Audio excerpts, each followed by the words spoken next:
What are your feelings about buying versus renting in the Philippines?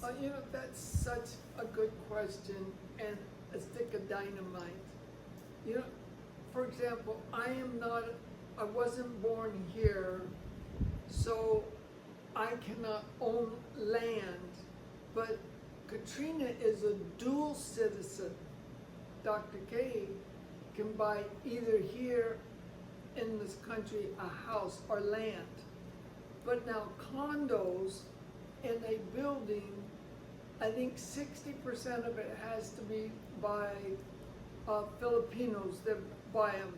But the rest of them you can own, you can buy a condo outright. I've done that here. You can make payments to a bank, and that's super expensive because the interest rates here are much higher than they are in the States. So I sold my home there, and the profit was on it. I just paid cash out for the one here.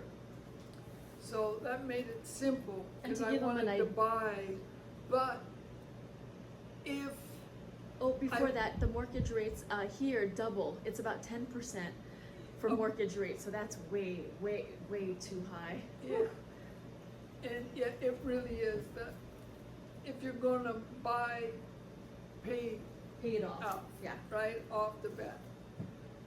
If you're a local, I mean a native Filipino, your interest rate here is a lot less than if I went and got a loan. My interest rate is much higher. But you can rent, and rent here is a pretty good price. So if you're just not sure where you really want to be, you can come over here, save that money off of your sales from a house in the States, and rent. Rent is very, very reasonable, but you have to find a place. There's the hard part. But if you find a place, then you can bring your furniture, start there, and then later you can see, this place, that place, here, there. So then you don't have to take people's word, oh, this is much better than there. Because we all have different opinions on how our lifestyle is or will be or should be. So is the paperwork process different? It's hugely different. First of all, I cannot own land, so therefore I can't buy a house. But if I marry a Filipino, then we can buy it, but when he dies, I've got technically 30 days to sell it, or the government takes it. But they don't really push that hard on the 30 days as long as you got it up for sale. Because people want to get it less and stuff like that. So as long as you have it up for sale, that would be fine. But for me, I'm not going to marry no Filipino. I'm not going to get married again. So I can find a friend I trust. And the key word is you've got to trust them. And then you put it in their name. And one of the things is if I was going to go get a loan, like I have some friends, they wanted to build a home for me on a piece of property right by them. No charge. I mean, is that amazing or what? But I would feel uncomfortable. So I told him thanks, but no thanks. But I trust them. I trust Dr. K. I can put it in their name, and I have a house until I die. And this house, this condo I am, is considered, which surprised me, a large condo. There are ones that are much larger, double this size, but those are for people that's got a lot of money. I don't have that much. I'm on a fixed income. it's a comfortable one. But this is a 3-bedroom, 2-bath, a kitchen area and a living area, and the kitchen, your kitchens everywhere in condos is small, small, small compared to what you normally live in the States. It's more like what you get in the studio apartment, the small ones. But now on some homes, you can get a much bigger place, and a kitchen and everything. You can get a balcony or not a balcony.